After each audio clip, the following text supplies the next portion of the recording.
Assalamualaikum warahmatullahi wabarakatuh. Kami dari kelompok 8 Biopsikologi akan menjelaskan materi mengenai marijuana.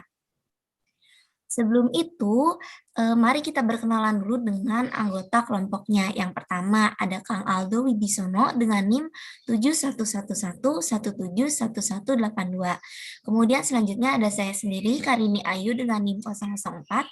Lalu ada Raka Meira dengan NIM 013. Kemudian ada Eliza Putri NIM 017. Dan yang terakhir ada Fazri Dwi dengan NIM 023.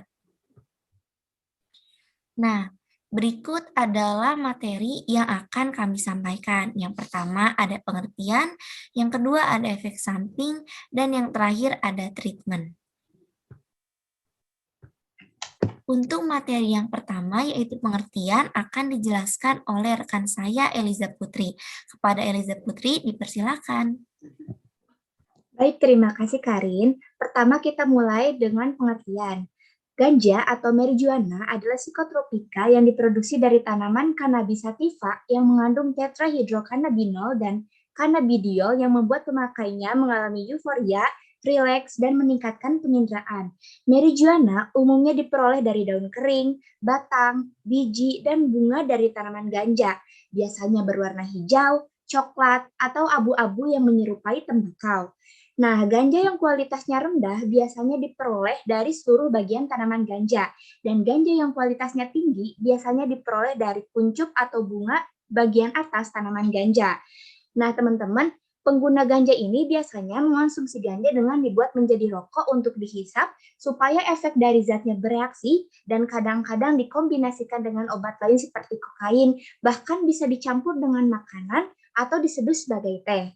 Nah, sekian yang dapat saya sampaikan. Selanjutnya, saya kembalikan kepada moderator.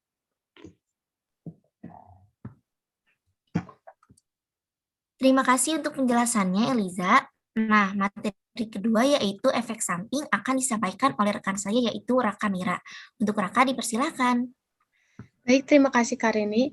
Di sini saya akan menjelaskan efek samping penggunaan marijuana.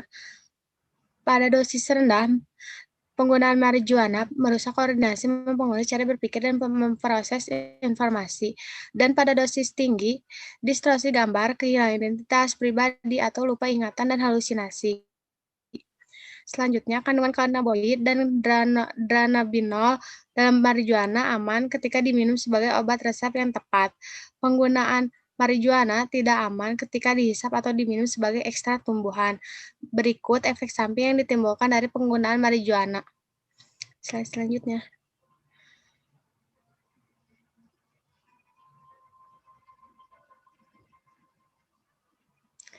Yang pertama, menyebabkan mulut kering. Yang kedua, mata kering dan merah. Yang ketiga, mual. Keempat, muntah. Yang kelima, sakit kepala. Dan keenam, gangguan fungsi mental. Lalu masalah seksual, dan terakhir masalah malas. Selanjutnya saya akan memberikan kembali ke Karini.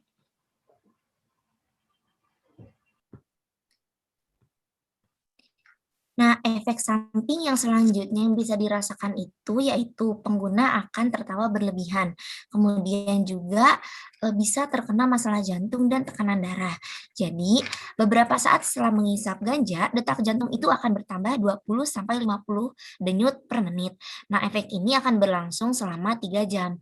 Nah, bagi pengidap penyakit jantung, detak yang lebih cepat itu bisa meningkatkan resiko serangan jantung. Selain itu, ganja juga bisa menaikkan tekanan darah dalam jangka pendek.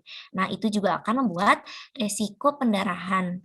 Dan mata merah juga menjadi sakit karena pembuluh darahnya melebar. Kemudian, selanjutnya peningkatan resiko bronkitis. Seperti yang sudah kita tahu, bronkitis itu adalah peradangan yang terjadi di bronkus. Nah, pengidap bronkitis ini resiko produksi lendir dan iritasinya itu bisa meningkat karena mengkonsumsi ganja. Kemudian yang selanjutnya ada penurunan fungsi otak. Ganja juga menyebabkan sambungan antar sel syaraf di otak itu menjadi terganggu. Akibatnya orang tersebut tidak dapat memproses informasi dengan baik. Ada penelitian yang menunjukkan bahwa ganja itu dapat menurunkan tingkat kecerdasan atau IQ secara signifikan pada pemakainya. Kemudian yang selanjutnya ada resiko kehilangan memori. Efek ganja juga dapat merusak daerah prefrontal dan mengurangi volume hipokampus otak.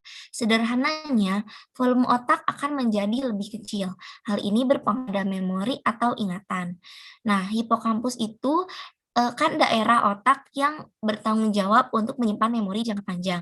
Jadi, jika volumenya mengecil, otomatis akan berdampak pada sistem memorinya dan juga kognitif. Jadi, pengguna itu akan sulit mengingat sesuatu. Kemudian yang selanjutnya, pemakai ganja juga akan berhalusinasi. Nah, sebenarnya halusinasi ini yaitu sensasi high yang justru diincar oleh para pengguna dari ganja. Nah, serbuk ganja itu umumnya dihisap layaknya rokok atau dapat pula menggunakan alat vaporizer yang dikenal dengan istilah vape. Nah, setelah dihirup ini dalam hitungan menit, THC dalam ganja akan masuk ke aliran darah dan mencapai puncaknya 30 menit kemudian. Kemudian, sudah pasti pengguna ganja akan mengalami penurunan sistem imun. Ganja mengandung dua zat aktif, yaitu tetrahidrokarbinol, yaitu THC, dan juga cannabidiol, yaitu CBD yang sudah dijelaskan oleh rekan saya.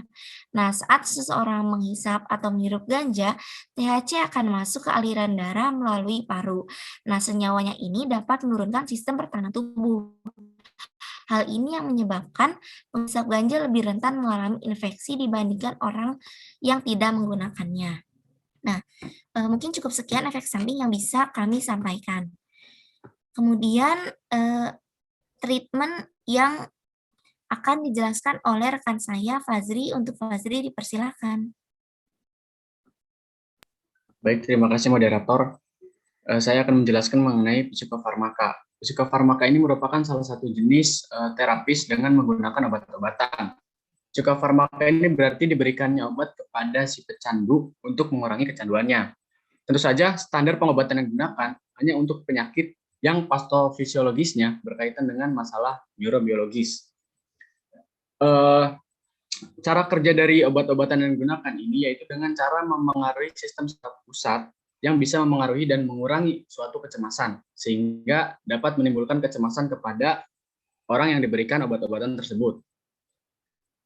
Kerja dari obat ini sendiri yaitu dengan memengaruhi fungsi motorik dan mental seseorang penderita atau dari seorang pecandu dalam hal ini. Tentu saja ada jenis-jenis obat dari psikofarmaka ini. Yang pertama ada hipnotis dan ansiolitik, yang kedua ada obat antipsikosis, dan yang ketiga ada obat antidepresan. Nah, dalam penggunaan obat-obatan ini tentunya harus dalam pengawasan atau dalam anjuran orang-orang ahli atau dokter yang mengetahui atau mengerti mengenai psikofarmaka ini. Mungkin cukup sekian yang dapat saya sampaikan. Selanjutnya saya kembalikan kepada moderator. Nah, untuk yang selanjutnya, treatment psikoterapi akan dijelaskan oleh Kang Aldo Wibisono. Untuk Kang Aldo, dipersilakan. Di sini saya akan menjelaskan treatment psikoterapi. Psikoterapi di sini ada 5. Yang pertama, terapi perilaku kognitif. Terapi perilaku kognitif bertujuan untuk mengevaluasi pola pikir, emosi, dan perilaku yang menjadi sumber masalah dalam kehidupan pasien. Nomor 2, terapi psikoanalitik dan psikodinamik. Jenis psikoterapi ini akan menuntun pasien melihat lebih dalam ke alam bawah sadarnya. Pasien akan diajak untuk menggali berbagai kejadian atau masalah yang selama ini terpendam dan tidak disadari. Yang ketiga, terapi interpersonal. Jenis psikoterapi ini akan menuntun pasien untuk mengevaluasi dan memahami bagaimana cara pasien menjalin hubungan dengan orang lain, misalnya keluarga, pasangan, sahabat, atau rekan kerja. Nomor 4, terapi keluarga. Terapi ini dilakukan dengan melibatkan anggota keluarga pasien, khususnya jika pasien memiliki masalah psikologi yang berhubungan dengan masalah keluarga.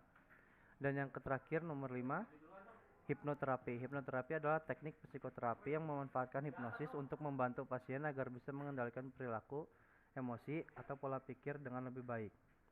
Mungkin cukup sekian presentasi dari kelompok 8. Mohon maaf bila ada kesalahan. Wassalamualaikum warahmatullahi wabarakatuh.